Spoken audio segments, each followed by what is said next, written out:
네, 대담한 대담 오늘은 이원택 더불어민주당 의원님 모셨습니다. 가장 강력한 그리고 개혁을 위해서 준비되어 있는 의원님이시기도 한데요. 안녕하십니까? 예, 안녕하십니까? 오늘 뉴스마트 뉴스인사이다 스튜디오 오셨는데 처음 오시는 건가요? 예, 처음입니다. 네, 어떠신가요? 좀 떨리기도 하고, 또 기대가 되기도 합니다. 예. 네, 먼저 푸는 의미에서 12상 계엄부터 좀 가볼까요?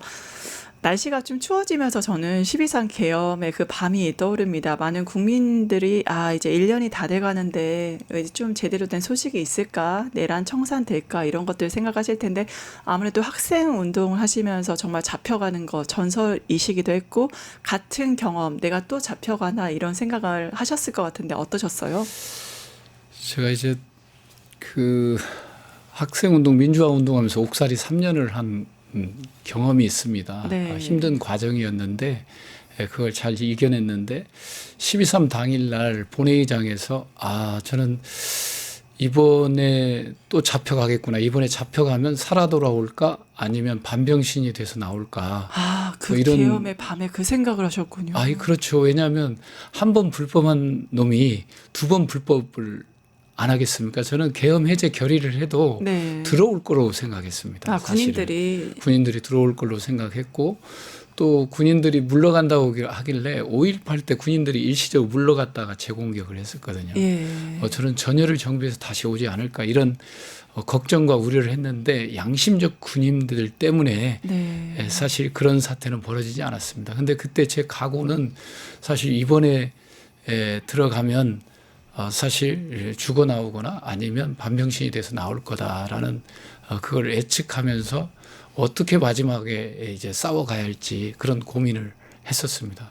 네. 우리 국회의원들끼리 강력한 스크럼을 짜고 끝까지 버티면서 이 나라의 민주주의를 지켜내고 내란 사태를 비판하면서 전 세계에 알릴 수 있는 그런 어떤 시도를 해야 되지 않을까 이런 생각도 했고요. 또 뭐 극단적인 어떤 결단도 필요하지 않았나 이런 생각도 하고 그랬었습니다. 네, 정말 그 반병신이라는 말이 너무 가슴 아프게 무엇보다 그 독재의 현장에서 싸웠던 분이기 때문에 어떤 마음으로 12.3 계엄의 밤을 맞이하셨는지가 마음이 굉장히 애절하고 정말 대단하다고 느끼게 되는 것 같습니다. 예, 노상원 수첩을 보면 고문도구도 준비되어 있었고요. 예. 제가 이제 학생운동할 때 3년 살 때 저도 무지막지하게 맞았습니다. 네. 맞아가지고 그게 몸에 지금도 이제 있는데 네, 상처가 있으시군요. 노상원과 여인영의 행태, 또 김용현의 행태, 또 윤석열의 그 잔악함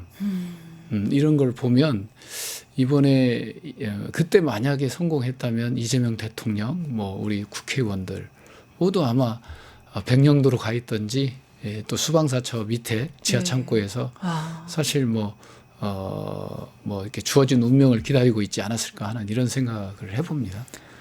네, 결국에는 군인들과 시민들 그리고 국회의원들의 발빠른 움직임 덕분에 지금 이렇게 살아서 하고 그렇죠. 있는 게 저도 사실 계엄의 밤 국회 앞에 나가면서 마지막 가족들에게 유언 남기고 갔었거든요. 어떠한 사태가 벌어질지 알기 때문에 우선 살아서 방송할 수 있는 것 자체가 감사하게 여기게 되는 것 같습니다. 그리고 지금 이제 이재명 대통령 별명이 하나 생겼습니다. 외교 천재 이재명인데 에이펙뿐만 아니라 이제 유엔 안보리 의장 이번에 G20도 그 의장국으로 맡게 되면서 이제 트리플 크라운을 달성했다 합니다. 하지만 윤석열과 비교를 하면 이제 계셨던 잼버리 현장에서 외교 참사, 그다음에 잼버리에 제대로 된 대응을 못해서 뭐 미국과 영국 청년들도 빠져나가고 여러 가지 있었잖아요. 근데 그 잼버리 참사를 미리 예견하셨다고 들었습니다.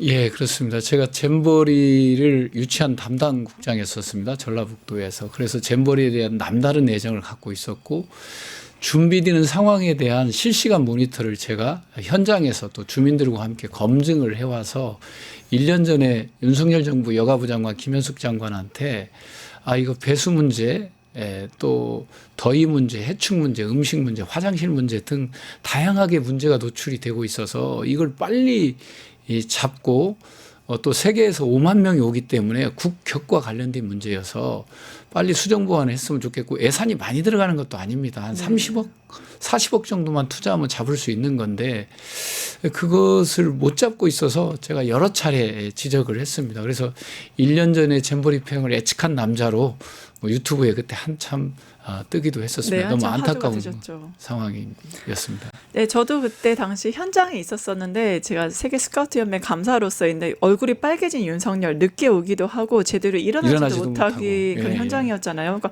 그런 윤석열이 예상까지 깎으면서 잼버리를 못하게 했다 이런 것도 얘기가 나옵니다. 특히 법카 얘기가 있던데 그 개인 법카 대외협력실에 이 잼버리를 그 잼버리 유치하기 위해서 이제 본인 법카까지 기증을 하시면서 역할을 하셨다고도 들었거든요. 예. 뭐 대외협력국장으로서 제가 쓸 수 있는 법인 카드가 있었는데 저는 그걸 직원들한테 맡겼습니다. 네. 맡기고 왜냐하면 저희가 잼버리를 유치하는 활동을 뭐 이제 전 세계로 이렇게 활동 범위를 넓혔거든요. 그래서 5개 대륙을 다 가야 하기 때문에 저희 대협력국은 여성 공직자가 많습니다. 남성 공직자는 어려운 아프리카나 남미를 주로 다녔고요. 여성 공직자들은 그렇게 했는데 그 과정에서 필요한 어떤 그런 부분에 대해서는 뭐 제가 이제 우리 직원들한테 충분히 배려를 했었습니다. 그리고 제가 법카를 좀 잘 안 씁니다. 왜냐하면 지방 정치에서도 이렇게 때만 되면 법카 사용 내역을 요청하거든요. 그렇죠. 저는 요만큼도 꼬투리가 잡히고 싶지 않아서 사실 법카를 안 쓰는 스타일입니다. 예. 그리고 이제 필요한 어떤 우리 직원들이 있으면 그걸 갖다 적재적소에 쓸 수 있도록 배려를 했었습니다. 예. 네, 특히 뭐 정말 전라북도 대외협력국장 하시면서 전 세계를 돌면서 간절한 마음으로 잼버리 유치했는데 그거를 망쳐버린 윤석열 정말 분노가 많으셨을 것 같습니다. 네, 엄청 실망을 했고요. 이렇게 우리나라가 국제 행사를 준비를 못하나? 저는 이런 사례는 처음 봤습니다. 윤석열의 무능함과 또 하나 이것을 전 정부 탓, 새만금 탓, 전라북도 탓 하는 것을 보면서 윤석열의 무도함도 끝이 없겠구나. 앞으로 윤석열 정권이 운영하면서 국민을 상대로 해서 예를 든다면 누명을 씌우는 이런 일들이 비일비재하겠구나라는 생각을 했었고요. 그때 결국 새만금 예산 87%를 삭감한 거 아닙니까? 그래서 전라북도 국회의원들이 저를 필두로 해서 삭발을 하고 싸워서 3천억 정도를 회복했었는데 윤석열의 그 무도함 그걸 그 잼버리 행사를 통해서 지켜봤죠. 그 무능함도 지켜봤고. 네, 결국에는 이 현장을 보면서 많은 결심을 해서 아무래도 전북 도지사 얘기도 좀 있습니다. 이제 여러 뭐 전북 도지사 현역도 있고 한데 후보도 있지만 정말 어렵게 고민하다가 도지사 출마를 결심하셨다고 들었거든요. 어떠한 이유가 있을까요?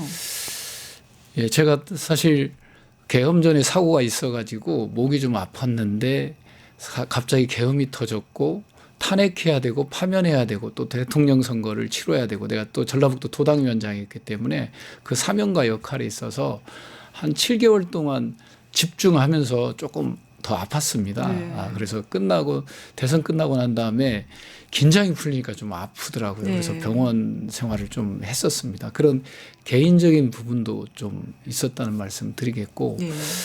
또 하나는 이제 이재명 정부 시대거든요. 이재명 대통령 시대에 걸맞는 리더십이 무엇일까?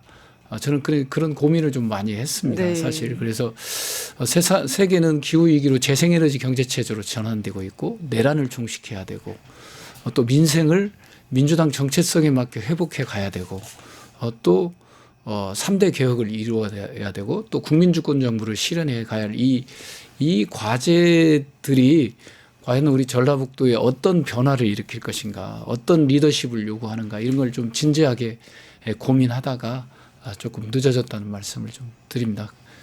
그리고 특히 이재명 대통령 같은 경우는 기본소득, 기본사회가 기본 모토인데 또 전북도를 이제 기본사회, 기본소득을 실제적으로 실행할 수 있는 플랜을 또 짜고 있다고 들었습니다. 예, 그렇습니다. 아무래도 우리 전라북도가 농도인데 그래서 기본소득 선도도시로 좀 만들어 가겠다는 게 제 생각 중에 하나입니다. 왜냐하면 14개 시군 중에 10개 시군이 소멸 도시로 지정돼 있습니다. 네. 그리고 이제 그 면 단위에 가보면 면 단위에 한 2,000명 언저리에 살고 있는 사람들이 목욕탕도 사라지고 옛날에는 시장에서 돈이 되니까 네. 민간에서 목욕탕도 있고 이용원도 있고 카페도 있고 그랬던 것이 이제 인구가 감소되니까 돈이 안 되니까 다 빠져나갔을 거 아닙니까? 그렇잖아요. 근데 면에 지금도 영농 활동하고 있는 농민들과 어르신들과 아이들이 있기 때문에 이 서비스가 제공돼야 됩니다. 네. 그래서 시장에서 제공했던 기능이 사라졌기 때문에 공공이 카페도 만들고 작은 목욕탕도 만들고 있습니다. 기본소득이라고 하는 것은 이 지방 소멸된 도시에 사실 실핏줄 같은 원동력입니다. 네. 그래서 작은 공동체를 유지하고 활성화시키는 것, 그다음에 그럼으로써 인구가 유입될 수 있는 기회를 주는 것이라고 저는 보고 있고요. 또 AI 시대로 우리가 접어들기 때문에 사실 인간의 노동력이 이제 큰 의미가 육체적 노동력 또 정신적 노동력도 많이 제한될 수밖에 없다. AI가 대체할 수밖에 없기 때문에 그럼 미래가 AI를 기반으로 하는 공동체인데 여기서 인간의 존엄이나 창의력 그리고 경제적 불평등을 어떻게 보완할까 할지 이 미래 공동체에 대한 어떤 다양한 기본소득 실험을 진행하고 있고요. 그게 실패했다고 해서 끝내서는 안 되고 미래 AI를 기반으로 한 미래 공동체의 경제적 어떤 불평등과 공동체 유지와 발전을 위해서 계속 저는 실험을 해가면서 보완해야 된다고 보고 있습니다. 그런 차원에서 우리 전라북도가 기본소득 선도도시로 갈 수 있는 그런 비전을 제시했던 겁니다.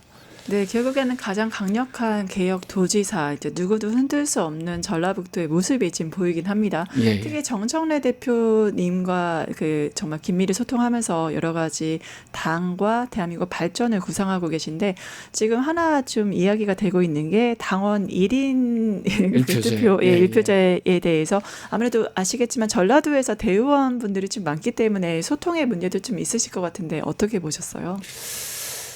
예. 뭐 이것은 이제 이재명 당대표 시절에 1인 1표제가 원칙이라는 것이 사실 우리 국회의원들 사이에서 당 내부적으로 상당히 공유됐던 사안입니다. 네. 그리고 이제 정청래 당대표가 당대표 선거 때 1인 1표제를 공약으로 내걸었던 거기 때문에 이것은 시대적 흐름이라고 보고 있습니다. 다만 이제 대의원의 어떤 그럼 당 내에서 대의원의 기능과 역할을 어떻게 보완할 건지 또 이제 전략 지역들 이제 뭐 강원도라든가 경상도라든가 이 당원이 적은 전략 지역들의 어떤 1대1 구도 속에서는 당내에서 차지하는 비중이 적기 때문에 그걸 어떻게 보완해 줄지 이 보완적 과제를 제외하고는 사실 1인 뭐 1투표를 원칙으로 하는 거에 대해서는 뭐 전체 뭐 공감하고 있다고 저는 보고 있습니다. 이건 뭐 추진돼야 할 과제다 이렇게 보고 있고 다만 이제 대의원 기능을 어떻게 보완할 건가에 대한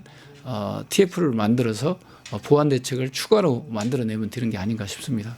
네, 얼마 전에 또 젠슨 황이 깜보 회동, AI 깜보 회동을 해서 이제 이야기가 됐고 GPU 26만 장 어떻게 활용할 것이 얘기가 됐는데 아무래도 전라북도는 새만금이라는 장소가 있다 보니 이런 AI와 이제 GPU 여러 가지 연계를 해서 뭐 태양광도 그렇고 할 수 있는 사업들이 좀 있을 것 같습니다. 개혁 도지사로서 어떠한 걸 좀 추진할 계획이신가요? 예, 이제 AI 분야에서 보면 사실 새만금의 광활한 부지가 있고요. 또 재생에너지를 광범위하게 생산할 수가 있습니다.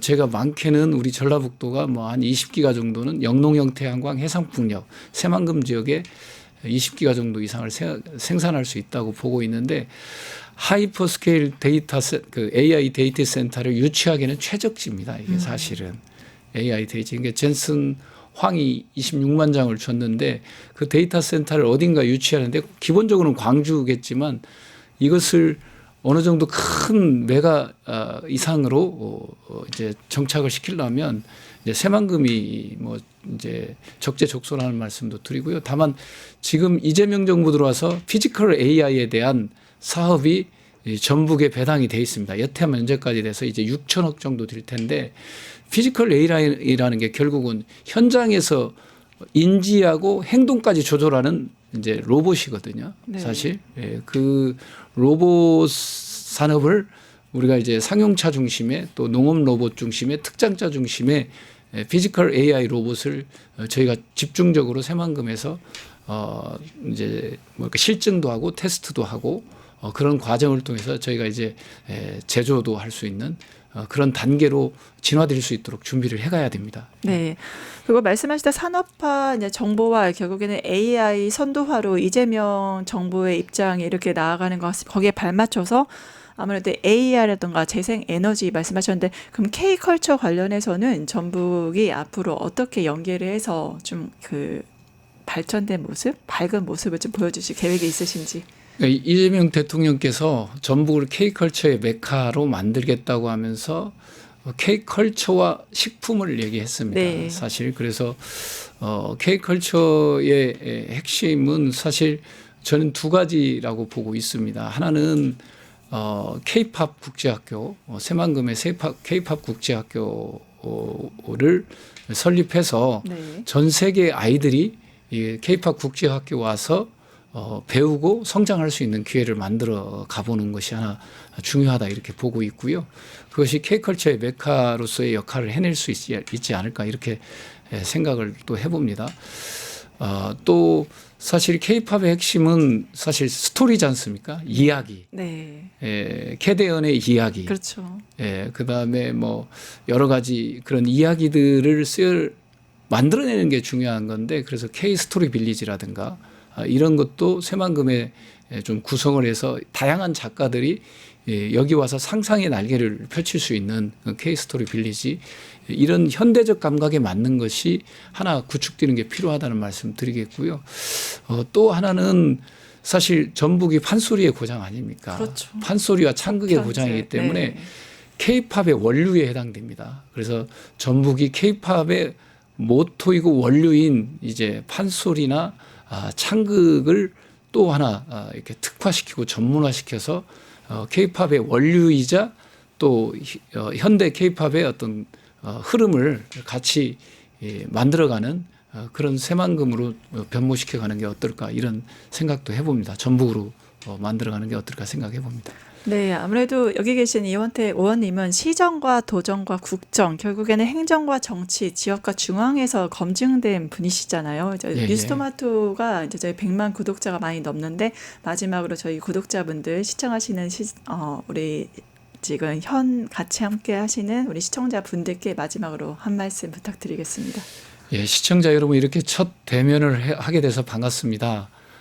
저는 전북의 김제 부안 또 군산의 대회원을 지역구로 두고 있는 이원택 국회의원입니다. 여러분들 기억하실지 모르겠습니다. 양곡관리법 윤석열 1호 거부권을 주도했던 국회의원입니다. 또 잼버리 파행을 1년 전에 예측했던 사람이기도 합니다. 그리고 농업 농촌 지역 소멸 문제를 꾸준히 다뤄왔던 국회의원입니다. 이제 이재명 정부 시대를 맞이했습니다. 이재명 정부 시대는 변화의 시대고 이 변화의 시대에 걸맞게 리더십도 바뀌어야 된다고 저는 생각하고 있습니다. 재생에너지 시대, 내란 종식, 3대 개혁, 국민적군 정부를 이뤄갈 수 있는 그런 리더십을 발휘할 수 있도록 최선의 노력을 다해 보겠습니다. 많은 관심과 사랑으로 지켜봐 주시길 부탁드립니다. 네, 저희 PD님이 추가적으로 의원님께 궁금한 분들이 좀 있는 것 같다고 해서 이제 정말 추가 마지막 질문인데요. 지금 현재 전북도에서 농촌 기본소득 관련해서 좀 약간 문제가 있다고 제기도 해주셨고 무엇보다 윤석열의 입틀막 그게 네. 전북도에서 일어난 사건이었는데 그때 정치권은 침묵을 했잖아요. 그런 걸 보시면서 앞으로의 내가 보여줄 탁상 행정이 아니라 진짜 강력한 전북 어떻게 만들 건지 이재명과 정청래 연계한 삼각편대의 그 전북도를 어떻게 만들 건지 마지막 포부 부탁드립니다. 예, 저는 뭐 이재명 대통령 또 정청래 대표와 함께 삼각편대를 만들어서 사실 국가 예산을 확보할 수 있는 최적기다. 또 최적의 상황이다. 저는 이렇게 좀 말씀드리고요. 제가 시의원부터 또 기초자치단체, 광역단체, 또 청와대, 또 국회, 당을 다양한 경험을 한 사람입니다. 그래서 어떤 주민들의 아픔과 애환을 민감하게 대응하고요. 또 주민들의 바람을 사업과 정책으로 만드는 남다른 능력이 있습니다. 우리 전북이 이제 이재명 시대에 사실 재생에너지로 전환하고 내란을 종식하고 또 민생을 회복하고 3대 개혁을 추진하고 도민주권 정부를 지향해야 가는 이 시대를 저는 뚫고 가야 된다고 보고 있고요. 전북이 삼중소외 속에서 사실 흔들리고 좌충우돌을 해온 측면이 있습니다. 윤석열 정부 때. 그렇기 때문에 우리 전라북도 도민들의 자존심과 명예가 많이 손상됐던 거죠. 그래서 저는 그 누구도 흔들 수 없는 강력한 전라북도를 만들겠다라는 거고 전라북도의 경제 생태계도 내발적 발전 전략에 기초해서 강력한 경제 생태계를 만들어 가겠다. 그리고 우리 도민주권 정부를 지향해서 우리 도민들과 혼연일체된 단결된 어떤 강력한 전북도를 만들겠다. 이게 제가 갖고 있는 계획입니다. 네, 말씀드린 대로 시정, 도정, 국정을 거쳐서 지금까지 탁상 행정이라던가 형식적 도정을 벗어난 진짜 강력한 제대로 된 전라북도를 만들겠다. 너무나 많이 기대됩니다. 앞으로 의원님의 모습 적극 응원하고 지지하겠습니다. 네, 오늘 대담한 대담에 지금까지 이원택 더불어민주당 의원이 함께해 주셨는데요. 바쁜 시간 내주셔서 함께해 주신 의원님 감사합니다. 감사합니다. 유튜브 구독하고 실시간 채팅과 댓글을 남기면 매일매일 최대 7,000TTCO를 드립니다. 참여 방법은 뉴스토마토 홈페이지에서 회원가입 후 구글 계정을 연동해주세요. 마이페이지에서 유튜브 인증을 완료하면 준비 끝! 유튜브 채널 구독하고 실시간 채팅이나 댓글 참여만 해도 TTCO가 자동으로 지급됩니다. 그리고 뉴스토마토 커뮤니티에서도 TTCO가 쌓입니다. 출석, 글쓰기, 댓글, 투표, 친구 초대까지 활동할수록 더 많은 TTCO를 받을 수 있습니다.